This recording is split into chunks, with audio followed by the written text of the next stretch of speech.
il me soit l'honneur de m'entretenir ou de vous entretenir sur le thème contribution de la jeunesse pour l'enracinement de la décentralisation au Bénin. La jeunesse, c'est nous. Et comme l'a dit l'autre philosophe, connais-toi toi-même. Nous nous connaissons déjà. Si nous sommes jeunes, c'est que nous connaissons ce que s'appelle la jeunesse. Mais je vais me permettre peut-être de reprendre, de faire un bref aperçu sur la jeunesse.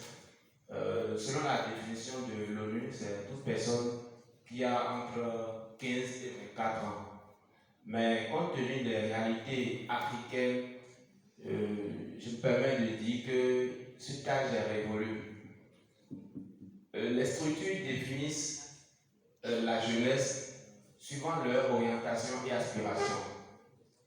C'est ainsi, par exemple, que dans mon parti Bloc républicain, l'âge limite est 45 ans pour être jeune. Oui. Donc, et comme on le dit souvent, la jeunesse est le fer de lance de toute nation. Ainsi, on ne saurait parvenir aux objectifs que je rappelle entre griffes. Les deux objectifs principaux de la décentralisation, c'est la promotion de la démocratie à la base et la promotion du développement local. Alors, on ne saurait atteindre ces objectifs sans prendre part à la jeunesse. Et la question qui se pose, c'est quel est le rôle que la jeunesse peut jouer pour l'atteinte de cet objectif? C'est qu'il y aura une partie apolitique et une partie politique.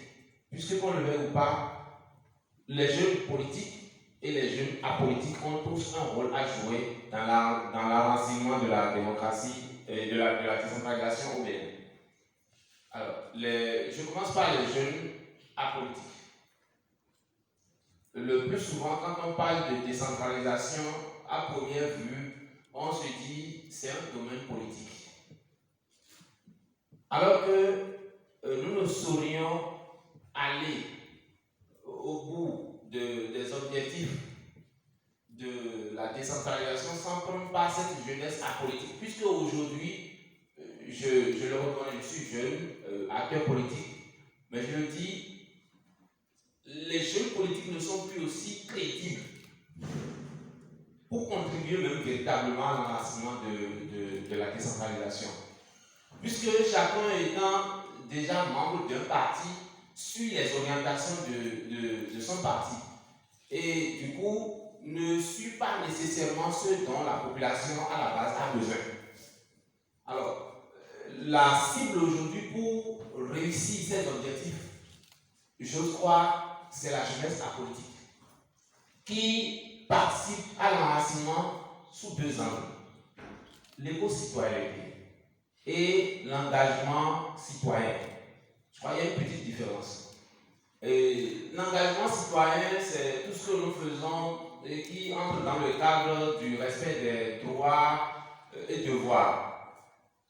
Et là, des jeunes peuvent se réunir, par exemple, dans des associations de défense de droits pour contribuer à l'enracinement de la décentralisation dans leur communauté. Au niveau de l'éco-citoyenneté, c'est beaucoup plus ce qu'on ne programme pas, mais qu'on apporte à la communauté pour pallier à ses besoins.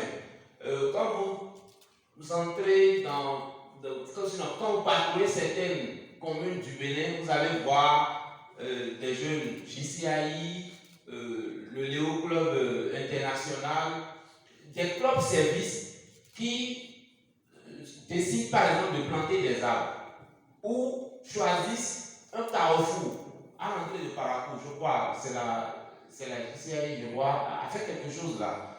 Et ils ont planté des arbres, planté des fleurs et ont érigé le jardin en leur nom. Ça sert, puisque la beauté de la ville de Parakou part de là. C'est une contribution. Donc les jeunes d'une localité donnée peuvent décider alors de se regrouper en association et dans leurs objectifs, c'est contribuer à l'enracinement financement du développement local et à travers leurs actions de veille citoyenne, de suivi des PDC, des PAI, les plans d'investissement annuels, même du budget. Et ce n'est pas nécessairement de façon directe. Des jeunes peuvent souffler à leurs conseillers ou aux conseillers de leurs arrondissements ce dont la population a véritablement besoin. Et ça se fait déjà au moment où les diagnostics se font pour l'élaboration des PDC ou bien de ces documents de base. Alors, ça c'est un premier aspect de la chose. Nous n'avons pas assez de temps pour un thème aussi inspirant. Nous allons essayer d'être un peu bref. Je m'en vais alors aborder la contribution de la jeunesse politique. Cette contribution, à première vue, peut supposer que, avant de contribuer à l'enracinement de la décentralisation, le jeune ne devrait qu'être un élu. C'est-à-dire, nous voulons tous conquérir le pouvoir. Oui, c'est un aspect de la chose. D'abord, tout faire pour se faire positionner sur des listes, conquérir le pouvoir, l'exercer. Et c'est dans l'exercice du pouvoir que vous apportez, suivant vos convictions et vos aspirations, ce que vous pensez, ce que vous jugez que la population a besoin. C'est dans l'exercice du pouvoir que vous apportez tout ça à votre communauté. Mais là, il y a un petit problème. Et quand on est loin, quand on aspire, on voit qu'on peut ci ou ça. Mais quand le jeune entre au sein du conseil communal, c'est lui qui veut voter les lois ou bien les budgets suivant la directive de son parti politique. Si le BR a 7 conseillers ou si le BR a 9 conseillers dans le conseil communal, on dit nous voulons voter aujourd'hui le PAI, les 7 conseillers peuvent le faire. Et dans ces 7 conseillers, on a des jeunes. C'est comme s'ils n'ont pas d'aspiration personnelle. C'est des choses auxquelles nous devrons pallier. L'analyse. Tout ça contribue. L'analyse personnelle, la conviction personnelle, les aspirations personnelles. Si nous ne prenons pas notre participation sous ce temps et que nous voyons les choses suivant le fait que oui, c'est notre parti qui décide qu'on fasse ci, il faut qu'on le fasse. Je crois que là, nous ne contribuons pas véritablement à l'enracinement et de la décentralisation au Bénin.